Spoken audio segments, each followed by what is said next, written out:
जिस दौर के अंदर डॉक्टर राधा कृष्ण जैसे महान विद्वान मौजूद हों, जिस आदमी को आपने भारत का पहला शिक्षा मंत्री बनाया, गुणगान किया, कभी उसकी तरफ ध्यान नहीं दिया। वो शिक्षा मंत्री भारत का रहने वाला ही नहीं था, भारत में उसका जन्म भी नहीं हुआ था, उसके मां बाप का भी जन्म नहीं हुआ था।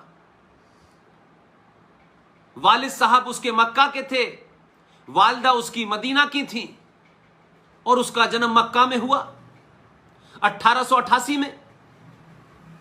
1902 में वो भारत आया, 1906 में मुस्लिम लीग बनी, और वो तमाम महान आदमी बंगाल आके रहने लगा। किसी स्कूल में नहीं गया, किसी स्कूल में नहीं गया। कॉलेज की बात छोड़ दीजिए, किसी यूनिवर्सिटी की बात तो छोड़ दीजिए, मदरसे का प्रोडक्ट निकला और भारत का पहला शिक्षा मंत्री बना। और अपना नाम सच नहीं बताया, क्योंकि भारत में वो किसी एजेंडे के तहत आया था, खिलाफत मूवमेंट के एजेंडे के तहत वो भारत पहुंचा, और यहां उसने वो काम किया कि भारत की बहुसंख्यक समाज उस जिहादी का एजेंडा नहीं समझ पाई, क्योंकि हमें हमारे लोगों को सत्ता पे बैठने की जल्दी थी। इसलिए उस आदमी ने बड़ी खामोशी से 15 अगस्त 1947 से लेके 1958 तक शिक्षा मंत्री रहा, और ऐसे हालात पैदा करे कि इस देश में फखरुद्दीन अली अहमद, हुमायूं कबीर, प्रोफेसर नूरुल इस्लाम, एनसी सागला, 5 शिक्षा मंत्री रहे। क्योंकि हमारे यहां के सत्ताधारियों को तो सत्ता पे बैठने का शौक था, जल्दी में थे, वो महान बनना था, विजनरी बनना था। इसलिए भारत की पूरी शिक्षा को आपने जिन लोगों के हाथ में सौंपा, उसकी वजह से आज यूनिवर्सिटी में वो छात्र पैदा हो रहे हैं जो ये चिल्ला के कहते हैं कि भारत तेरे टुकड़े होंगे इंशाल्लाह इंशाल्लाह। और आप भारत की पुलिस की तरफ मुंह देखते हैं कि उन पे कार्रवाई होनी चाहिए, और कार्रवाई हम देख रहे हैं पिछले 5 साल से हो रही है। इसलिए मैं और आप, आज समय आ गया है खुल के कहने का कि ये भारत हथियारों द्वारा लड़े जा रहे आतंकवाद के से कहीं ज्यादा बौद्धिक आतंकवाद, एकेडमिक आतंकवाद से ग्रस्त है। आजादी के बाद अलीगढ़ मुस्लिम विश्वविद्यालय का जो प्रोफेसर था, प्रोफेसर नूरुल हसन, उस जिस एजेंडे के तहत वो बना, उसने वो एजेंडा लागू कर दिया। भले ही लोग उसको न जानते हो, लेकिन उसके बोए हुए बीजों के कारण इस देश में मुगल सल्तनत आज भी जिंदा है। आज भी सड़कों पे आपकी संस्कृति को लूटने वाले, आपके मंदिरों को तोड़ने वालों के नाम से सड़कें बनी हुई हैं। आज उनका बचाव करने के लिए लोग टेलीविजन पे आते हैं, विश्वविद्यालयों में उनके बारे में पढ़ाया जाता है, ग्लोरीफाई किया जाता है। आपकी नस्लें आपके घर में बैठ करके आपसे सवाल पूछती हैं, क्योंकि इन्होंने धीरे धीरे पाकिस्तान बनाया। पाकिस्तान एक जमीन का टुकड़ा था, लेकिन जो यहां रह गए, उन्होंने तो इस देश में 500 से ज्यादा पाकिस्तान बना दिए आपके बीच में रह करके, क्योंकि आपको सत्ता की लालच ने इतना अंधा कर दिया कि आपने सोचा मेरा कल कैसा होगा, मुझे क्या मिलेगा, मुझे क्या फायदा होगा, मेरा फायदा हो जाए, बाकी किसी का नुकसान हो जाए। इसमें आपने अपने लोगों से गद्दारी की, अपने लोगों को मारा। एक कहानी नहीं है, बहुत कहानी है। इसलिए 70 सालों में इस देश की प्राइमरी एजुकेशन को धीरे धीरे, इस देश की आजादी से पहले जो ईसाई सरकार थी, उस ईसाइयों के हाथ में आपने भारत की प्राइमरी शिक्षा दे दी। गली गली, मोहल्ले मोहल्ले मदर टेरेसा कॉन्वेंट स्कूल खुलने लगे। हमने स्कूलों का निर्माण नहीं किया, और अगर किया, अगर हम दावा करते हैं कि हमने बड़े सारे स्कूल बनाए, तो फिर उसमें से छात्र निकल के कहां जा रहे हैं, व्यवस्था पे कौन लोग आ रहे हैं। तो आपने इस देश की प्राइमरी एजुकेशन को ईसाइयों के हाथ में दे दिया। इस देश के इतिहास का लिखने का ठेका सरकार ने वामपंथियों को दे दिया, और मेरे और आपके सामने होते होते इस देश का जो इंटरटेनमेंट मनोरंजन, जो पूरा फिल्म है, जो थिएटर है, वो सारा आपने जिहादियों को दे दिया।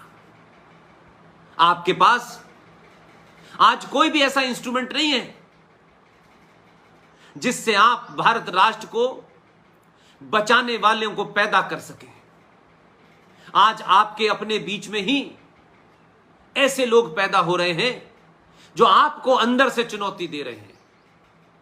उन्होंने लंबे समय तक देश के शिक्षा संस्थानों पे कब्जा किया, इतिहास पे कब्जा किया, एक नैरेटिव पे कब्जा किया, और लगातार मिशन मोड में उन्होंने भारत की संस्कृति, सनातन को, आदर्शों को, मूल्यों का उपहास किया।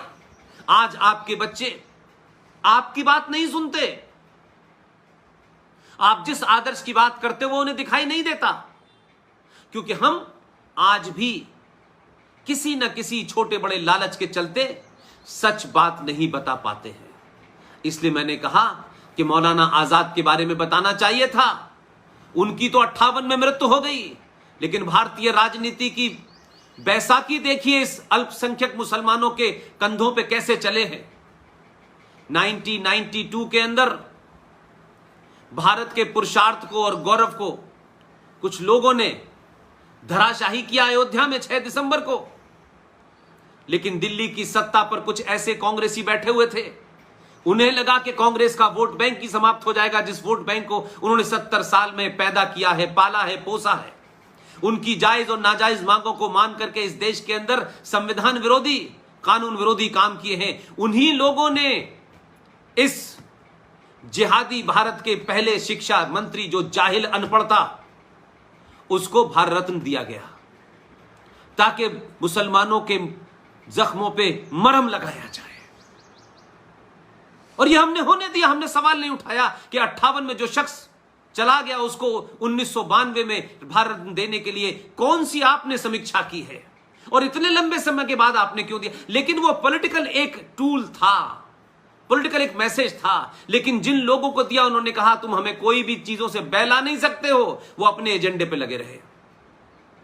लेकिन उसी दरमियान एक और पाप हुआ जिसकी तरफ मैं आपका इशारा करना चाहता हूं और आप लोगों के बीच में साझा करना चाहता हूं कि आर्टिकल 35A के बाद यह मेरी मुहिम का हिस्सा है, और मैं चाहता हूं कि छात्र वो किसी विचारधारा का हो, इसमें मुझे कोई इंटरेस्ट नहीं है। लेकिन जब चीज तथ्यों पे होगी, क्योंकि विश्वविद्यालय में पढ़ने वाला छात्र जब किसी बात को भावनात्मक तौर पर रखता है और उसमें तथ्य और तर्क कम होता है, तो लोग उसकी बात नहीं मानते हैं।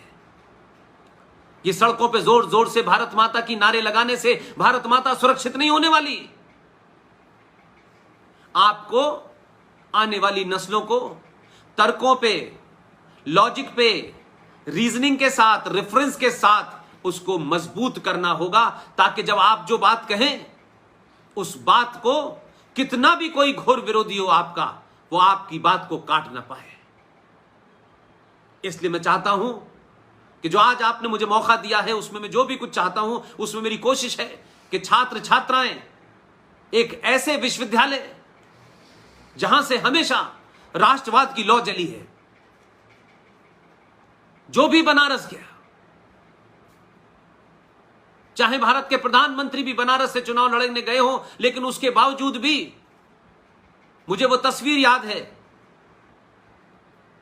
कि बनारस हिंदू यूनिवर्सिटी के गेट के बाहर महामना पंडित मदन मोहन मालवीय की जो एक प्रतिमा लगी है, उस पे माला चढ़ाने के बाद आगे बढ़े। और यह मैसेज भी दिया भारत के प्रधानमंत्री ने कि अपनी रूट्स को मत भूलो, सत्ता आनी जानी है।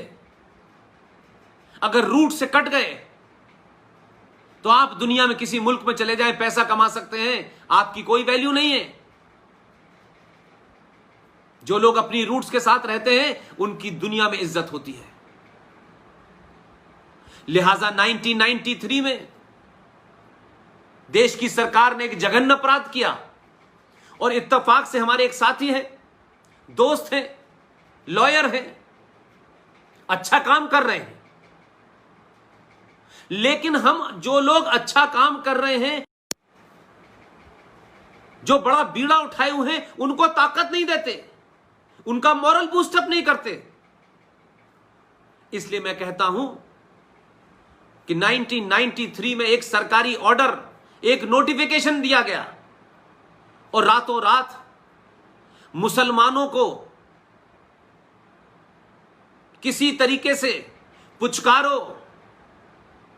जो आपने 1947 के बाद खून उन्हें लगाया था उनकी जबान पे, उस खून को बरकरार रखो। तो आपने एक आदेश जारी कर दिया